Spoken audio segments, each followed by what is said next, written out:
Bientôt le jour se lèvera, la lumière en ta nuit jaillira. Bientôt le jour se lèvera et l'amour en ton cœur chantera. C'est le jour du Seigneur, c'est le jour de sa joie, et sur terre la paix du ciel. Bientôt, Seigneur, ton jour viendra. Bientôt, Seigneur Jésus.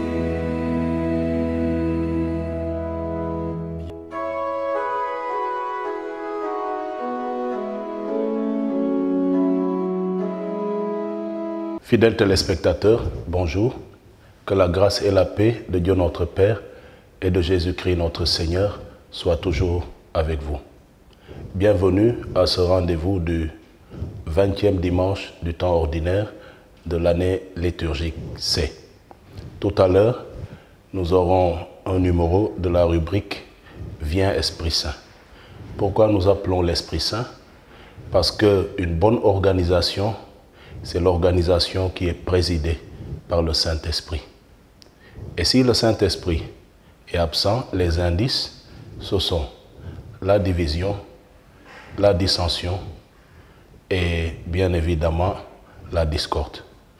Alors ne cessons d'appeler l'Esprit Saint et c'est pour ça au début de cette rencontre, nous l'appelons pour qu'il vienne prendre le gouvernement de notre être ensemble.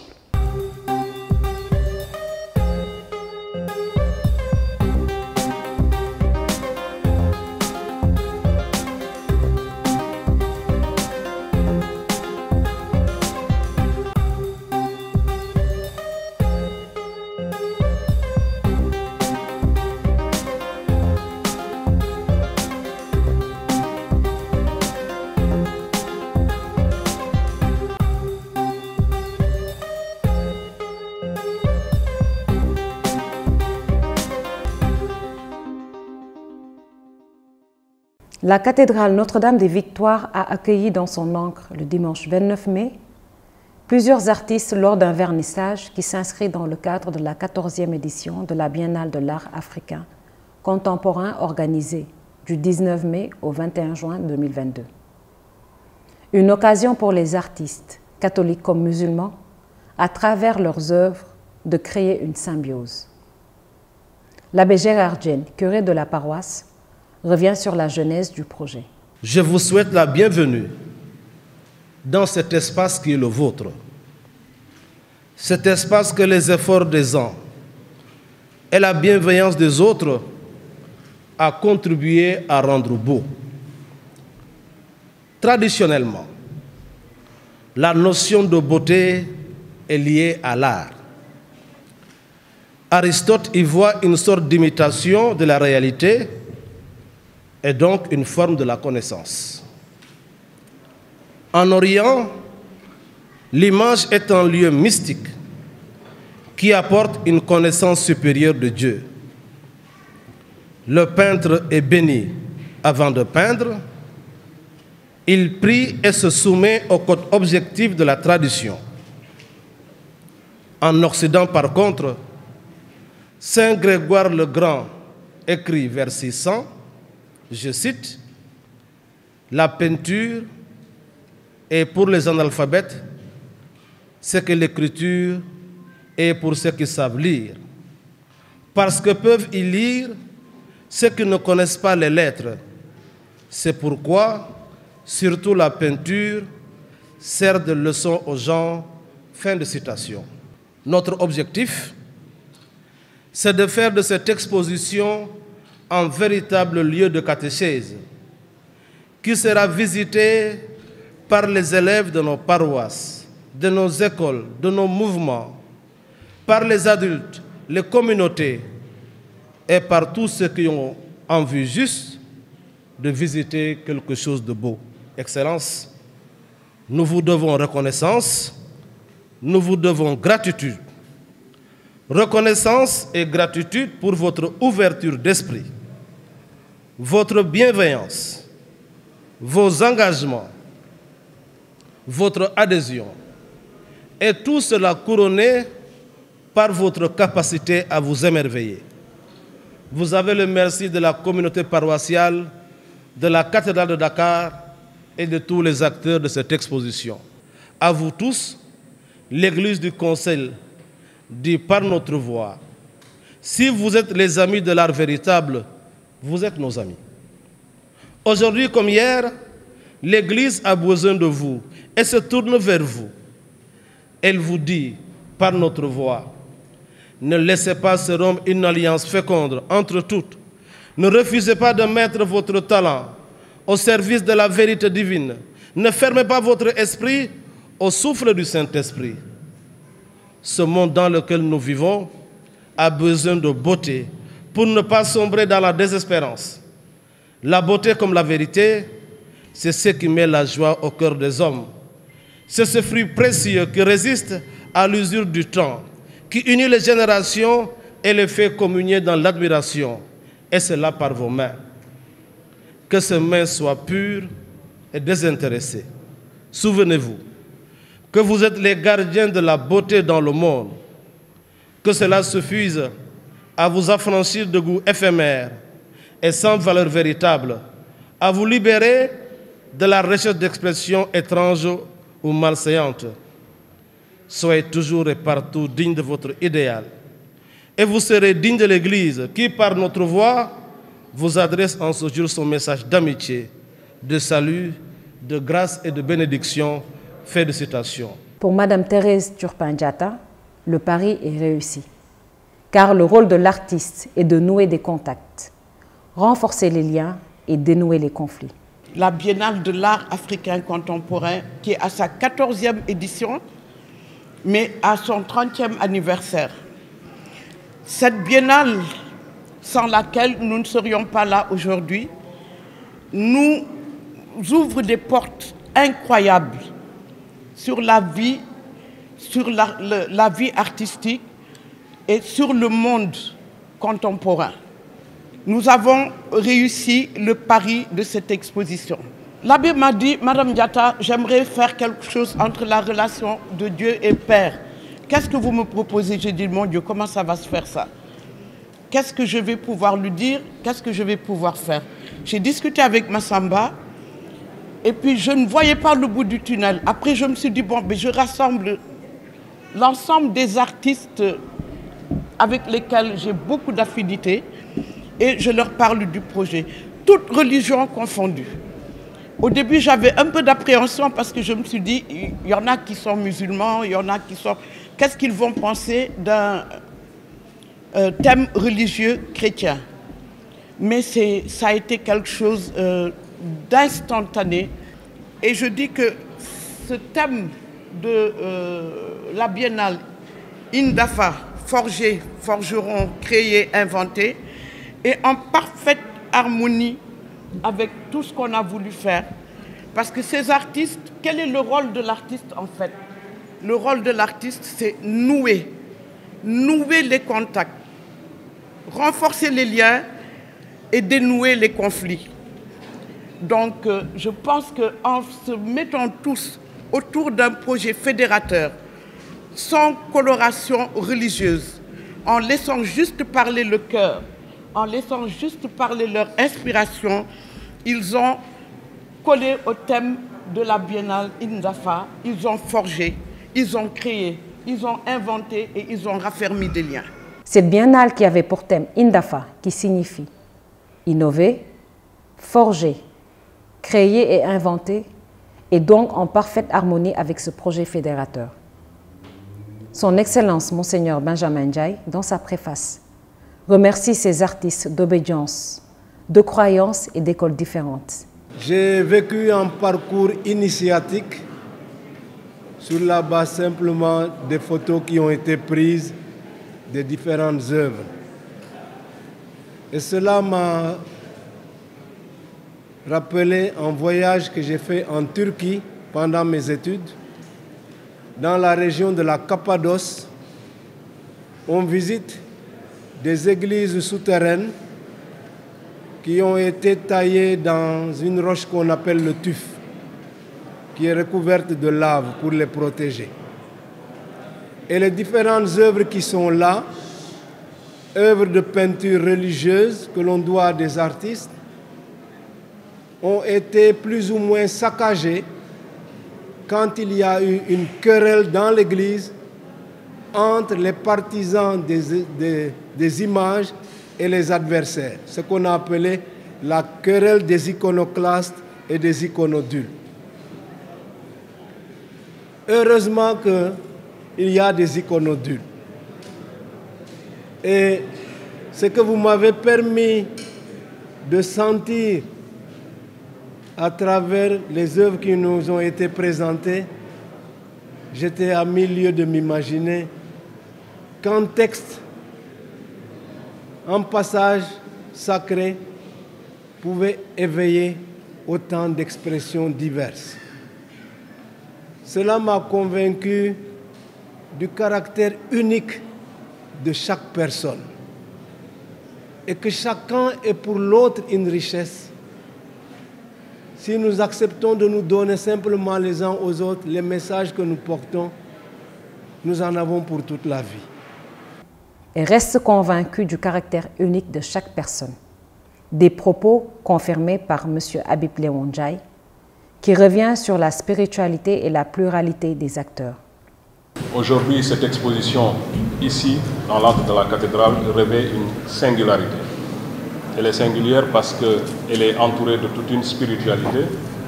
Je ne vais pas m'y appesantir parce que des voix plus autorisées que la mienne ont déjà décrypté et déchiffré tous les messages qu'il y a derrière. Mais elle est singulière également par la pluralité des acteurs, toutes confessions confondues, qui se sont mis ensemble dans une symbiose, dans une synergie pour nous produire ces belles œuvres-là. Tout à l'heure, Monseigneur nous parlait de la symbiose que nous offrait le sport à travers Jeanne d'Arc. Nous prolongeons cette symbiose par l'art, par la création. Et c'est ça qui fait la force de ce pays, qu'on puisse se retrouver autour de l'essentiel, au-delà de nos divergences, pour savoir que nous sommes ensemble et que nous travaillons à donner du vécu, nous travaillons à donner du sens, mais surtout, nous travaillons à donner de la fraternité et un vivre ensemble dans ce pays. Essayons de maintenir cela, continuons et persévérons dans cette voie. C'est le témoignage que ces artistes nous offrent. C'est le témoignage également que cette spiritualité nous offre, puisque tous, musulmans ou chrétiens, nous recherchons le Père, nous lui demandons toujours de nous montrer la bonne voie. La communauté paroissiale de la cathédrale de Dakar remercie le ministère de la Culture et de la Communication, la Galerie Kimbouri, M. Massamba Mbaye, les donateurs et les artistes. Ce lieu sera un lieu de catéchèse pour les écoles, communautés, mouvements, jeunes et adultes, mais aussi pour tous les amoureux de l'art. Merci encore à tous ces artistes qui sont les gardiens de la beauté dans le monde.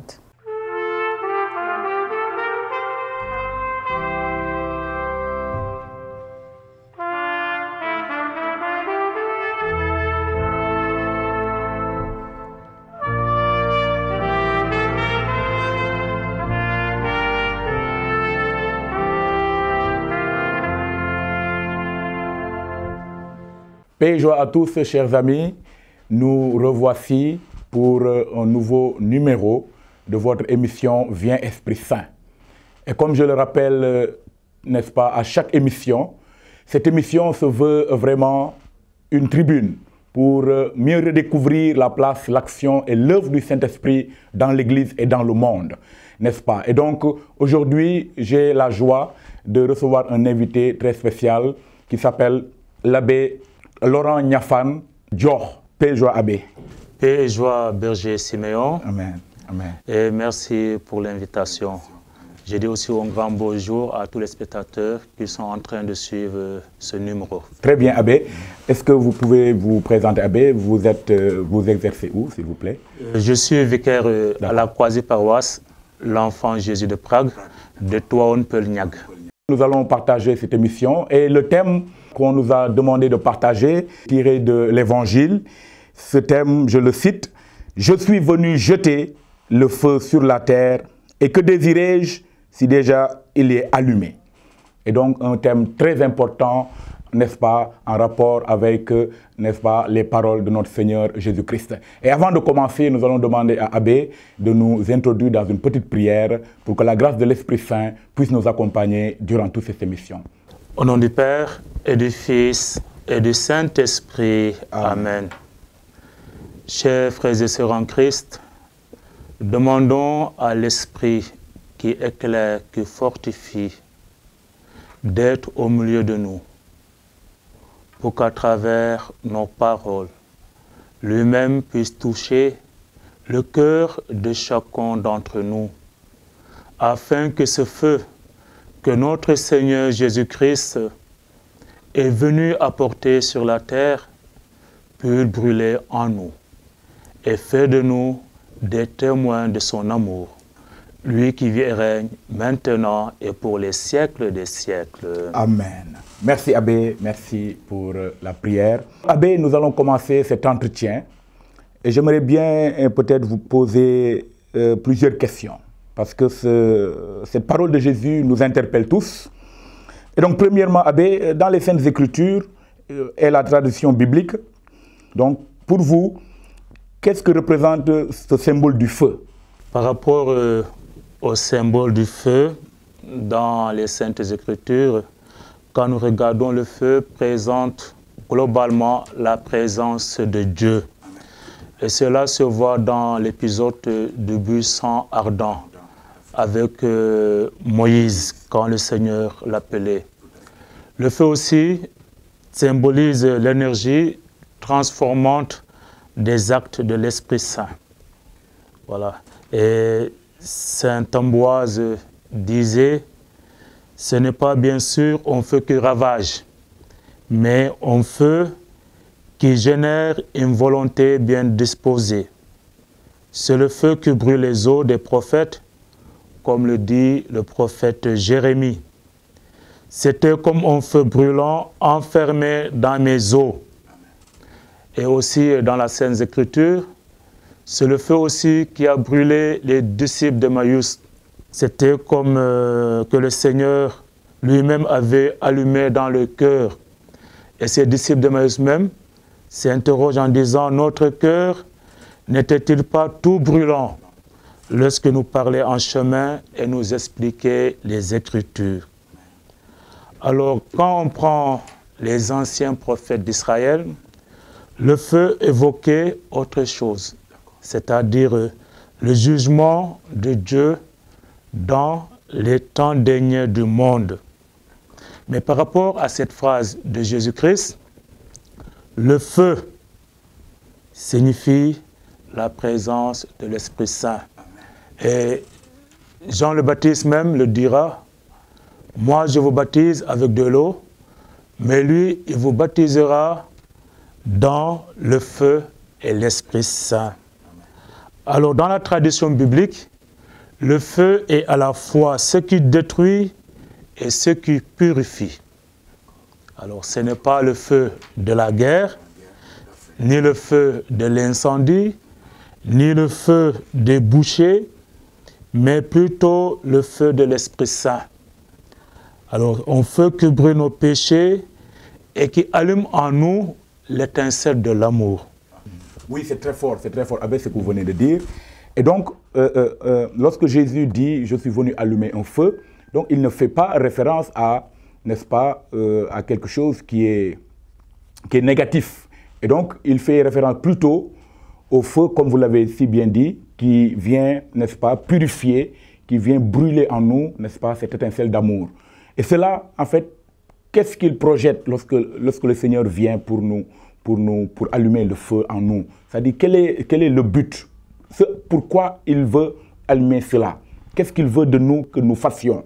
Lorsque ce feu est allumé en nous, Jésus veut que nous soyons ses témoins. Amen.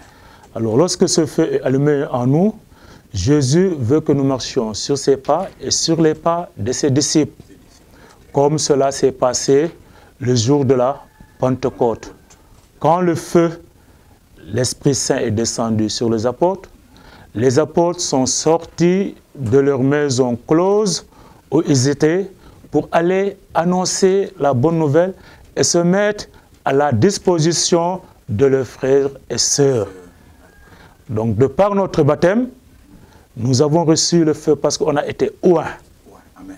Donc, de par notre baptême aussi, nous devons être des témoins de notre Seigneur Jésus-Christ. Donc, cette étincelle de l'amour doit continuer de brûler en nous.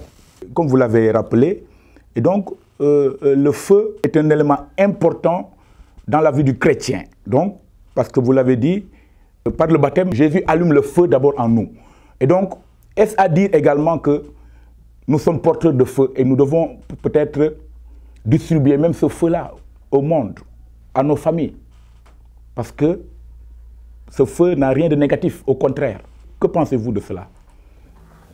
Comme vous venez de le dire, par notre baptême, chacun d'entre nous a été oint.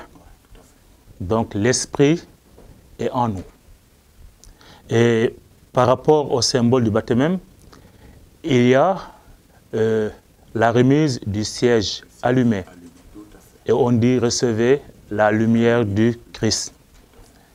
Et l'Esprit Saint que nous recevons ne doit pas dormir en nous. Cette flamme doit être développée. Développée d'abord en nous, à travers une relation avec le Seigneur, une relation qui se cultive dans la prière, pour que nous puissions propager, répandre ce feu qui est l'Esprit Saint autour de nous. Le répandre par nos actes, le répandre par notre comportement et par nos paroles. Pour le monde d'aujourd'hui, qui est marqué par l'indifférence, une certaine tiédeur, même froideur spirituelle, où les gens ont mis peut-être la foi au second plan, pour également marqué également par le non-engagement dans les activités de l'Église. On le constate. Les jeunes de plus en plus ne s'engagent pas. Pensez-vous que cette parole également s'adresse à ces personnes-là? Effectivement, berger Siméon, cette parole s'adresse à chaque baptisé. Amen. À chaque baptisé. Qu'on soit prêtre, qu'on soit berger, qu'on soit religieux ou religieuse, ou bien qu'on soit simple fidèle. Ouais, cette parole s'adresse à chaque baptisé. Parce que Jésus a le désir ardent que dans chaque baptisé, ce feu de l'Esprit Saint puisse être allumé avec ses conséquences positives. Ouais. Et normalement, quand ce feu est allumé convenablement, c'est-à-dire l'Esprit vient prendre le contrôle de notre vie. Et quand l'Esprit prend le contrôle de notre vie, nous marchons sous la mouvance de l'Esprit. Et si nous marchons sous la mouvance de l'Esprit, on ne peut pas avoir une tiédeur spirituelle. On est appelé à s'engager. On est appelé à être des disciples de Jésus-Christ. Et être disciple de Jésus-Christ, cela se prouve par notre engagement dans nos paroisses. Et je dis que l'engagement, avant d'arriver à la paroisse, commence d'abord dans la famille. Dans la famille. Et quand vous prenez cette phrase, le thème d'aujourd'hui, le texte d'où il est tiré, c'est le texte de ce dimanche. Donc Jésus ira plus loin. Il dira que je ne suis pas venu apporter la paix, mais la division. Et deux fois, ça peut se comprendre, parce que quand on est habité par l'Esprit Saint, quand on est dans une famille où les autres ne sont pas habités par l'Esprit Saint, sûrement il y aura des chocs, il y aura des divisions. Parce que toi, tu es appelé à semer l'amour, tu es appelé à dire la vérité, tu es appelé à ramener les autres sur le chemin tracé par Jésus-Christ. Et quand il y a des incompréhensions, il peut y avoir division. Tout à fait, Abbé, je suis parfaitement d'accord avec vous. Lorsque le feu est allumé en nous, et que nous ne partageons pas toujours les mêmes convictions, même étant dans une même famille, il se passe toujours des chocs, des incompréhensions qui sont peut-être motivés par autre chose. Mais cela est important de savoir, en tout cas, comme l'abbé l'a si bien dit, que nous devons communiquer ce feu que nous portons en nous, mais qui est surtout un feu d'amour. Nous devons communiquer l'amour avec beaucoup de patience. Et donc, nous allons terminer la première partie. Nous allons, en tout cas, demander, n'est-ce pas, à la régie, n'est-ce pas, de nous mettre un cantique. Et nous allons après revenir pour la seconde partie avec le Père Laurent, voilà, Niafane, avec la grâce de Dieu.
Et joie, chers amis, donc nous revoilà pour cette deuxième partie avec le Père Laurent Niafane, voilà, sur le thème « Je suis venu jeter un feu sur la terre, que désirais-je qu'elle soit déjà allumée ?»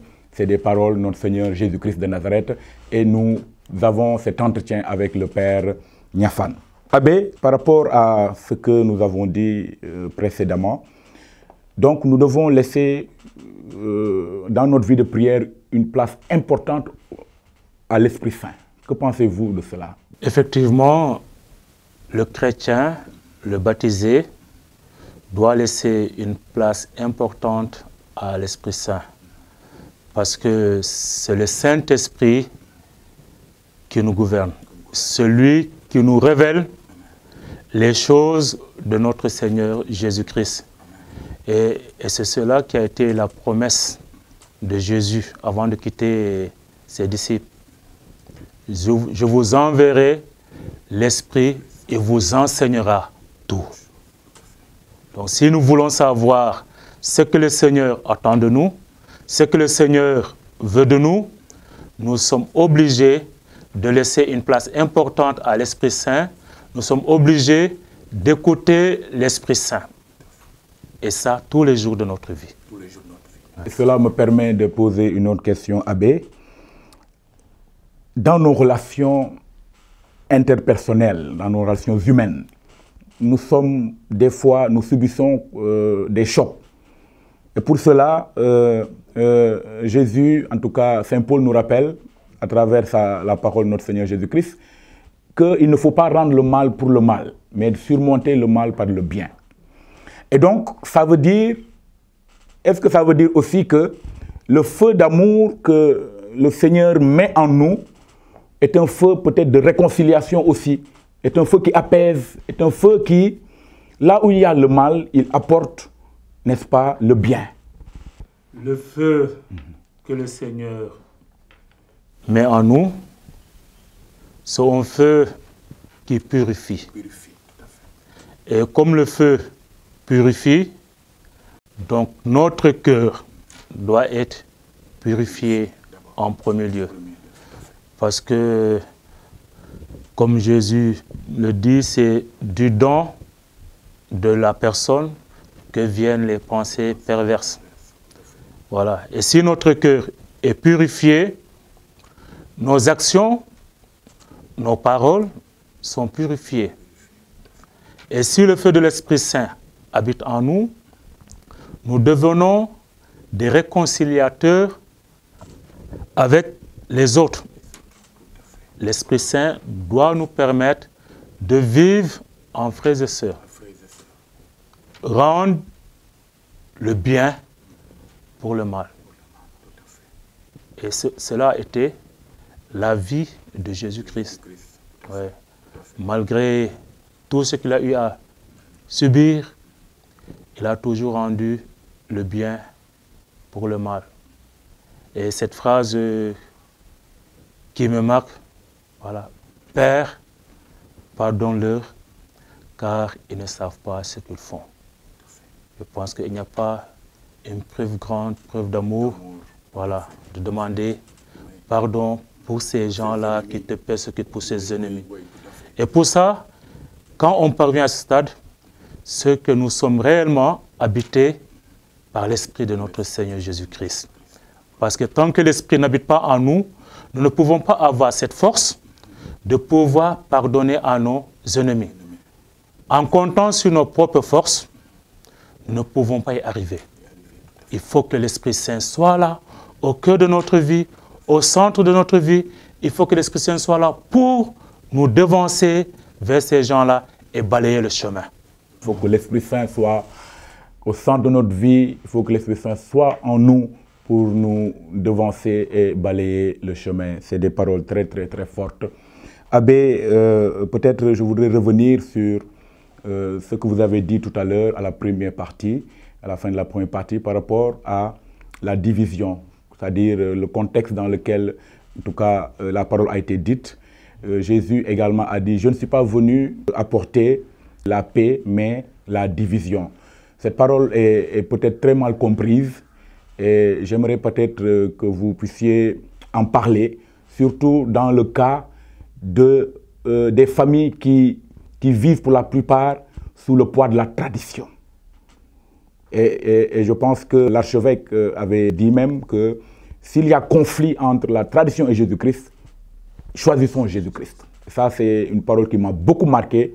Et donc, par rapport à cela, vraiment, j'aimerais que vous reveniez sur cela pour dire quels sont les impacts que ce dépôt de feu que nous avons reçu en nous, n'est-ce pas, peuvent avoir dans nos familles qui vivent peut-être sous le poids des anciennes traditions, des traditions ancestraux, voilà, des traditions vraiment, en tout cas, de nos ancêtres. Merci Berger. Avant de répondre à la question, donc juste ajouter que ce contexte de la phrase a été écrit par l'évangéliste au moment où les chrétiens vivaient dans des difficultés. Alors, dans une même famille, on pouvait voir que un est disciple de Jésus-Christ, l'autre est un opposant farouche. Et les plus proches se heurtent et se dénoncent mutuellement. Parce que c'était aussi dans un contexte de persécution. Et cela, nous le vivons aujourd'hui. Dans certaines familles, tu peux voir des gens qui sont ancrés, qui sont des traditionalistes.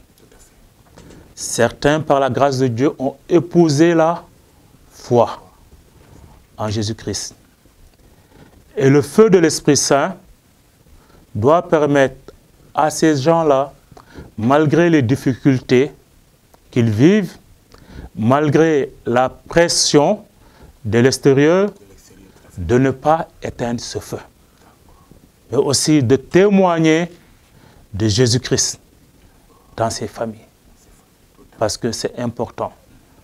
Parce que c'est Saint Paul qui dit, si je ne me trompe pas, à Tite ou à Timothée, ce n'est pas un esprit de peur que tu as reçu. Oui, c'est important, Abbé, effectivement. Ce n'est pas un esprit de peur que nous avons reçu, mais un esprit vraiment de force qui est le Saint-Esprit. Donc, Abbé, une dernière question pour terminer cet entretien très riche. Je voudrais peut-être vous demander comment faire pour entretenir ce dépôt de feu.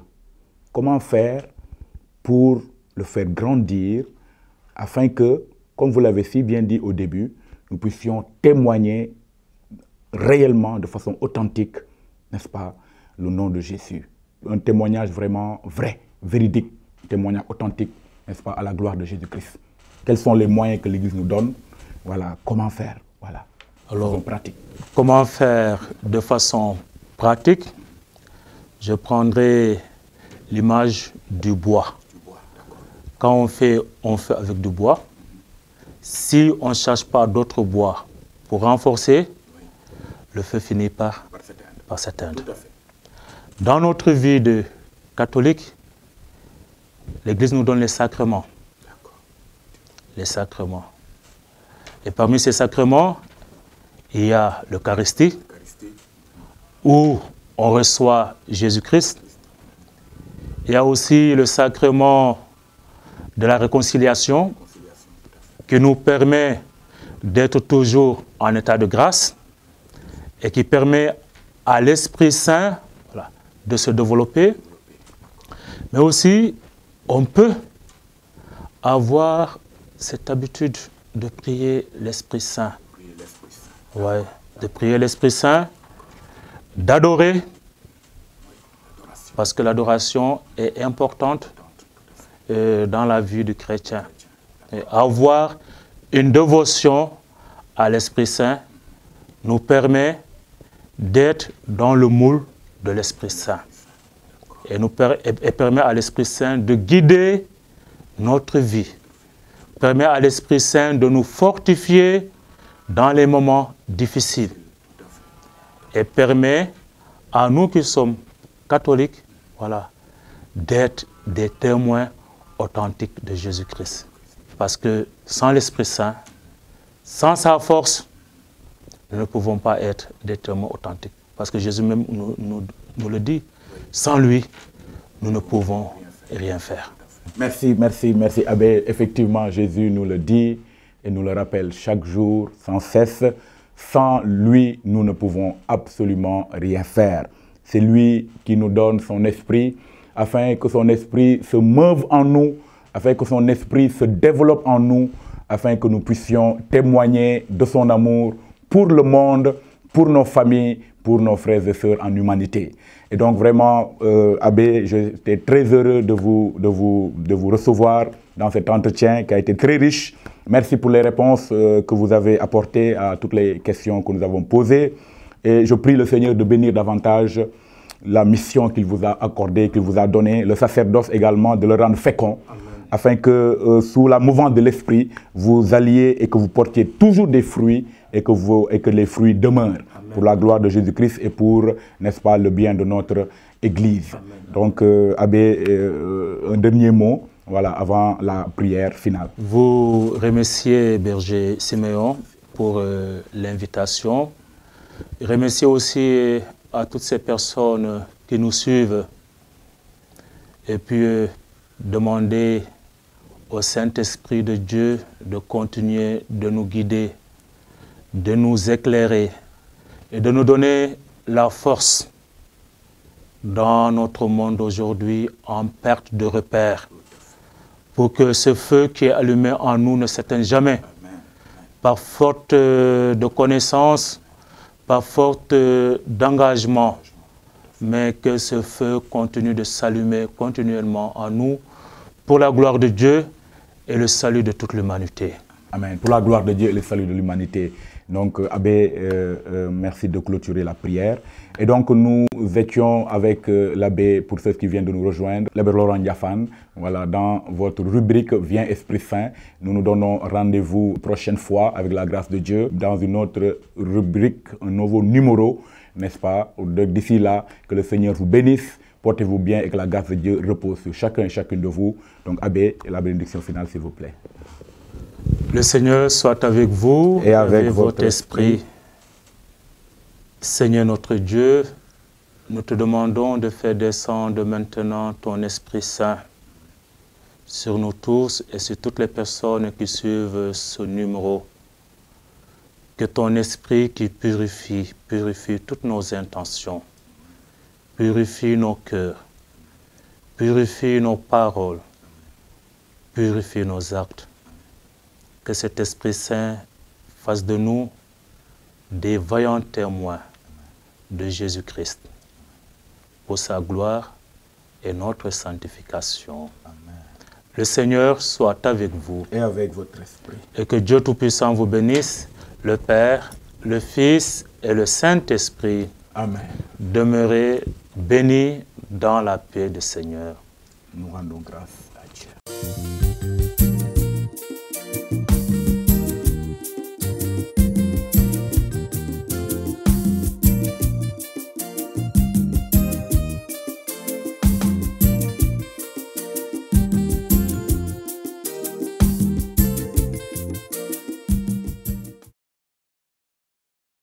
Le protagoniste du récit répond au nom de Jérémie. Et le nom Jérémie signifie « Dieu est sublime ». Jérémie est un prophète de l'Éternel. Son ministère s'étend de 626 à 580. Il est incompris de son peuple, un peuple impénitent et endurci. Il est regardé comme un traître à sa patrie. Pourquoi? Parce qu'il annonce ce que Dieu lui demande d'annoncer, la ruine de Jérusalem. En proie à l'hostilité et à la haine croissante de ses frères. Ces mêmes frères qui l'appréhendent, lui Jérémie, pour la plupart, comme un prophète de malheur. Cet homme sensible et accablé sous le poids de sa mission. Pourtant, il suit fidèlement son chemin en annonçant la parole de Dieu telle qu'il l'a reçue. Jérémie a vécu dans un contexte socio-politico-religieux compliqué. Il y a de violents bouleversements politiques dans un pays gouverné par des rois qui manquent de décision, des rois sourds et aveugles à la parole de Dieu, des rois faibles et dépendants de leurs conseillers humains. Ces conseillers humains qui font fi du conseil de Dieu. Ils sont endurcis avec leur peuple en détresse, dans l'idolâtrie et l'orgueil, et ils nourrissent en eux des espérances nationalistes. Sœurs et frères d'un même Père, le peuple qui marche sans Dieu marche vers sa perte. Dans cet environnement humain hostile, le prophète Jérémie a reçu la parole de Dieu et il a acquis par cette parole la charge de prophète des nations. Il est petit, il est accablé sous le poids et la gravité de cette parole. Il a reçu cette parole comme une réalité prodigieuse qui dépasse toute mesure humaine. Cependant, il est solitaire, sans famille ni amis. Son cœur souffre quand il proclame la parole. Ses propres frères l'oppriment, le ridiculisent, le persécutent et parfois attentent même à sa vie. Pourtant, Jérémie reste intrépide et fidèle. L'histoire de Jérémie est émouvante. Il est blessé dans sa fierté et dans son humanité. Il a envie de résister à la parole de Dieu et de démissionner de sa charge de prophète. Mais il se résolvait vite à comprendre qu'il est un homme vaincu par Dieu, investi du pouvoir de Dieu, porteur des vérités implacables de Dieu, et surtout qu'il est un homme porteur d'un message final, un message d'espérance et de consolation. Jérémie est aujourd'hui la cause de l'agissement tacite de 3 actants: des chefs, un roi, un Éthiopien du nom de Ebed-Melech qui est officier du palais. Voici l'intrigue. Jérémie est jugé comme un homme incommode, un individu qui dérange et qui attire le malheur sur ses frères. Certains d'entre eux s'arrogent le droit de vie et de mort sur lui et se font le devoir de mettre un terme à sa vie.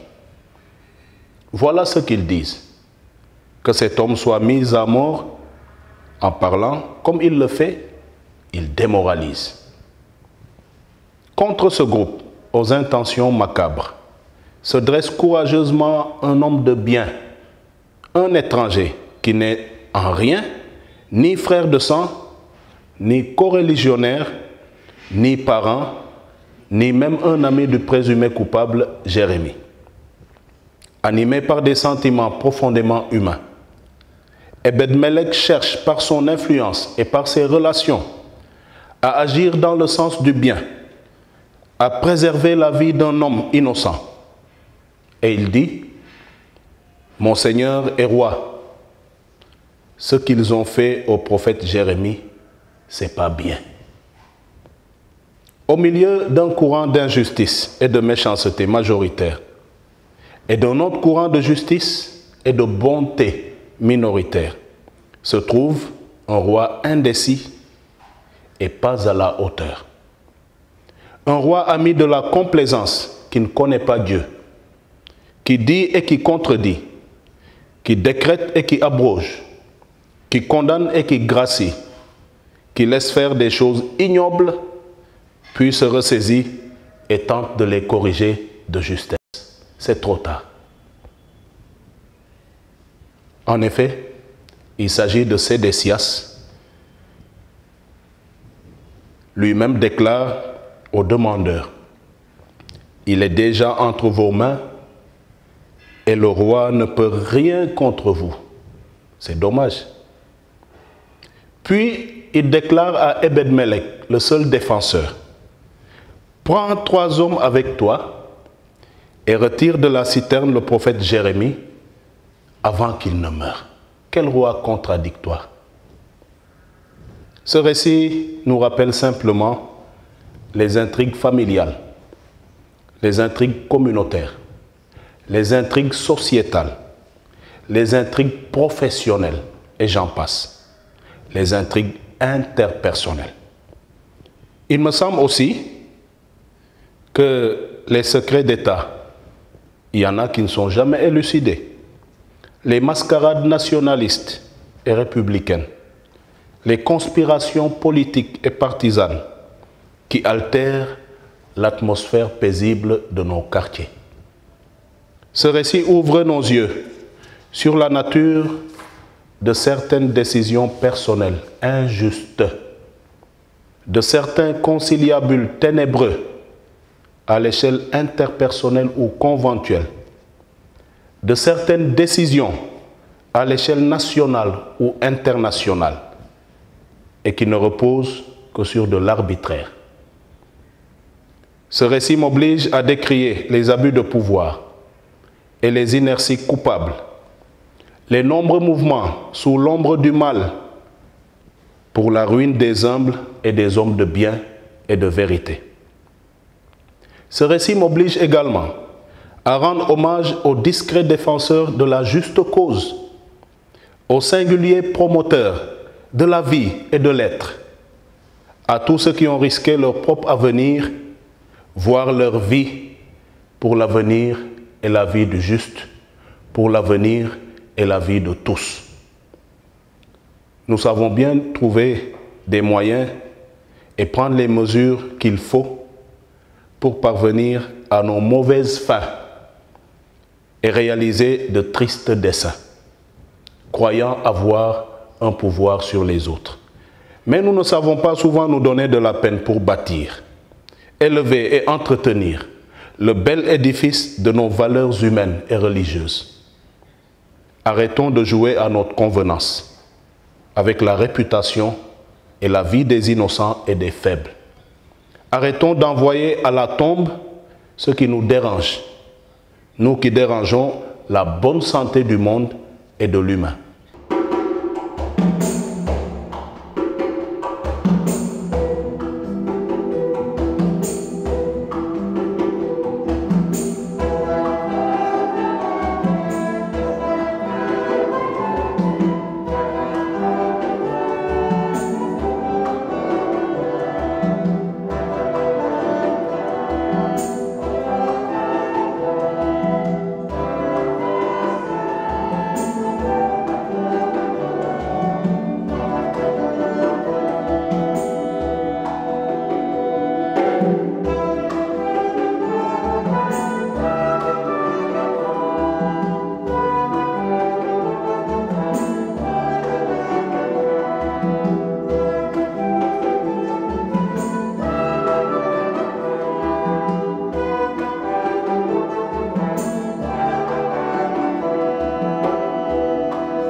Que pour nous, Dieu rende possible une tranquille possession des biens, du bonheur et avant tout de la santé. Que pour nous, Dieu rende possible une absence de guerre, une absence de division, une absence de désordre. C'est signe que l'Esprit n'est pas à l'œuvre, parce que nous ne lui laissons pas le choix. Que pour nous, Dieu rende possible une entente cordiale, une réconciliation des hommes avec lui et entre eux. En vérité, la paix que notre Seigneur nous donne n'est pas celle que nous donne le monde, mais bien celle qui accompagne le don du Saint-Esprit et qui survit même dans l'adversité. Qu'il nous soit donné de souhaiter la paix et surtout de travailler pour la paix entre nous et dans le monde. Je vous souhaite un excellent dimanche, une bonne fête de l'Assomption, une excellente semaine dans le Seigneur.